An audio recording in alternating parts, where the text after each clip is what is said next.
Good morning, class 9th.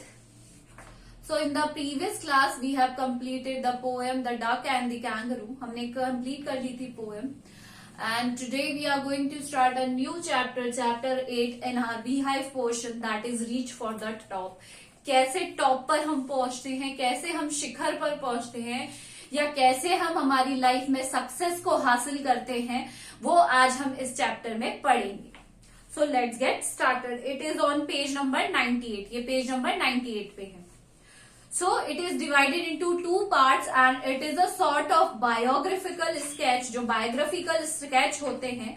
And जो second part है इसका, वो एक newspaper में से लिया गया है. And the language is very current and idiomatic. And this chapter has depict the persistent endeavors to reach the top. हम किस तरीके से सक्सेस को हासिल करके अपनी लाइफ में आगे तक जाते हैं या टॉप तक पहुंच सकते हैं. So part 1 belongs to Santosh Yadav. आगे पढ़ते हैं. Who is she. Before you read, think for a while. एक बार के लिए सोचिए. Make a list of 3 to 5% you idealise. आप किन 2, 3 या 5 लोगों का एक लिस्ट बनाइए कि आपके आइडियल कौन, आप किसको आइडियल मानते हैं. कई लोग एपीजे अब्दुल कलाम को मानते हैं, कई कल्पना चावला को अपना आइडियल मानते हैं. तो उनका एक लिस्ट बनाइए. And admire very much for their achievement. और उनके अचीवमेंट्स के लिए उनको एडमायर करिए.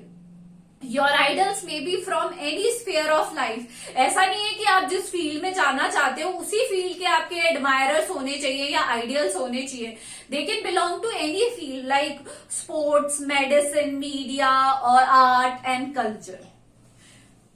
Okay, now we will start with the first paragraph. The only woman in the world who had scaled Mount Everest twice was born in a society.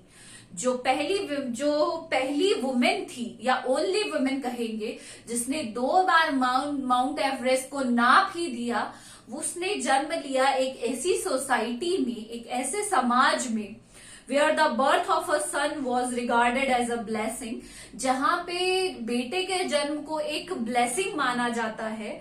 and a daughter through not considered a curse was not generally welcome. पर वो समाज में जहां पर बेटे को तो एक ब्लेसिंग माना जाता है, बेटियों को श्राप तो नहीं माना जाता, पर उनका वेलकम अच्छे से नहीं किया जाता. यूजुअली क्या होता है, आज भी हमारे यहाँ पर लोग यही बिलीव करते हैं कि बेटे ही होने चाहिए बेटियों के कंपैरिजन में. When her mother was expecting संतोष, जब उनकी मदर प्रेग्नेंट थी and she was expecting Santosh, travelling Holi man, एक बाहर से जो ये साधु संत आते हैं वो आए. गिविंग हिज ब्लेसिंग, उन्होंने उसको अपना ब्लेसिंग्स दी, आशीर्वाद दिया. And assume that she wanted a son, और ये अज्यूम किया कि उस जो लेडी है, जो संतोष की मदर है, उन्हें क्या चाहिए, एक बेटा ही चाहिए. But to everyone surprise, but सबके लोगों को उन्होंने चौंका दिया. The unborn child grandmother who was standing close by, जो उनकी जो ग्रैंड मदर थी संतोष की, जो वहां पर खड़ी थी साथ में, told him that they did not want a son. उसने कहा, मतलब मदर तो ये चाह रही है कि उनके बेटा हो, बट ग्रैंड मदर जो कि यही चाहती थी कि बेटा हो, पर उन्होंने ये कहा कि उन्हें बेटा नहीं चाहिए. The holy man was also surprised. सब तो सरप्राइज रह गए, holy man also surprised. Nevertheless, he gave the requested blessing. कोई बात नहीं, उन्होंने तो अपनी ब्लेसिंग दी, जो भी उन्होंने ब्लेसिंग देनी थी. And as destiny would have it, the blessing seemed to work. और जैसे ही डेस्टिनी में जो होता है, जो लिखा होता है वही होता है, तो ब्लेसिंग भी काम कर गई. संतोष was born the 6th child in a family with 5 sons. और संतोष का जन्म हुआ किसमें, एज अ 6th चाइल्ड, और उसके पहले ही 5 भाई थे. अ सिस्टर टू 5 ब्रदर्स, मतलब 5 बहनों के, आप ये सोचिए कि 5 भाई थे ऑलरेडी उसके, तब भी उसकी मदर को क्या चाहिए था, बेटा ही चाहिए था. She was born in a small village of Joniyawas of Rewari district in Haryana. She was basically belong to, कौन से, कहां से थी, हरियाणा स्टेट से थी, रेवाड़ी डिस्ट्रिक्ट. एंड जोनियावास कोई छोटी सी जगह थी, वहां को बिलोंग करती थी. The girl was given the name Santosh which means contentment. Contentment मतलब सेटिस्फिकेशन, संतोष का मतलब संतुष्टि। But Santosh was not always content with her place in a traditional way of life. But ऐसे कहते हैं ना लोग, नाम के विपरीत ही होते हैं, तो संतोष भी अपने नाम के विपरीत ही थी। वो कभी भी सेटिस्फाई नहीं होती थी। इवन जो वो लोग ट्रेडिशनल लाइफ जी रहे थे या जीते थे, she was not fully satisfied with it. She began living life on her own terms from the start. She used to live his life the way she wanted to. उसी तरीके से अपने जीवन को जीती थी जिस तरीके से वो चाहती थी। Where other girls wore traditional Indian dresses, Santosh prefers short. जब और लड़कियां ट्रेडिशनल इंडियन ड्रेसेस पहनती थी, संतोष को पसंद था शॉर्ट्स पहनना। Looking back, she says now, पीछे अगर अपनी यादों को याद करती है, मेमोराइज करती है, तो वो कहती है, from the very beginning I was quite determined that if I choose a correct and a rational path, the others around me had to change, not me. उसने ये कहना शुरू किया, अगर मैं शुरू से ही अपने पाथ को चूज कर लूंगी कि मुझे अपनी लाइफ में क्या करना है, क्या अचीव करना है, या जो मेरे रूल्स है वही चलाऊंगी, मैं उन्हें ही अप्लाई करूंगी, तो वो मैं नहीं हूं जो चेंज होगी, वो दूसरे लोग होंगे जिन्हें चेंज होना ही पड़ेगा। Santosh parents were affluent down owners who could not afford to send their children to the best school. उनके जो पेरेंट्स थे, they belong to a very middle class family, और वो अपने बच्चों को अच्छे स्कूल में नहीं भेज पा रहे थे। They can't afford that even to the country's capital New Delhi, which was quite close by. You know, Haryana border के पास ही न्यू दिल्ली है, या मतलब वो न्यू दिल्ली उसी के पास है, तो वो उनको वहां भी नहीं भेज पा रहे थे।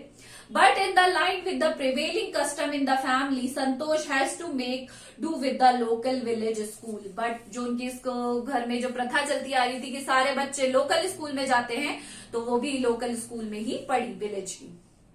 So she decided to fight the system in her own quiet way. When the right moment arrived, and the right moment arrived came when she was turned 16. But उसने ये डिसाइड कर लिया था कि मैं तो इस जो प्रथा चल रही है इसे तोड़ूंगी ही, और वो राइट टाइम आया जब वो 16 साल की हुई। Most of the girls in her village use to get married. उस एज में मतलब बहुत सारी लड़कियों की क्या हो जाती थी, शादी हो जाती थी।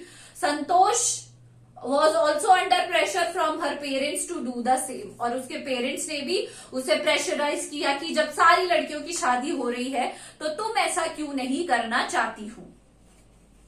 A marriage as early as that was the last thing on her mind, और मैरिज तो उसके लास्ट थिंग थी कि कोई अगर ऐसी चीज है जो मैं लास्ट में करना चाहती हूँ, वो तो थी marriage. She threatened her parents, उसने अपने पेरेंट्स को डराया, that she would never marry if she did not get a proper education. उसने अपने पेरेंट्स को धमकाया कि अगर उसे प्रॉपर एजुकेशन नहीं मिली तो she would not marry to anyone, वो शादी करेगी ही नहीं। She left home and got herself enrolled in a school in Delhi. उसने वहां पे डेयरिंग दिखाई, उसने स्कूल छोड़ा और अपने आप को दिल्ली के एक स्कूल में एनरोल कराया, एडमिशन करवा लिया खुद ही जाकर। When her parents refused to pay for her education, जब उसके पेरेंट्स ने मना कर दिया पैसे देने के लिए, पे करने के लिए, एजुकेशन के लिए, she politely informed that of her plans to earn money by working part time to pay her school fee.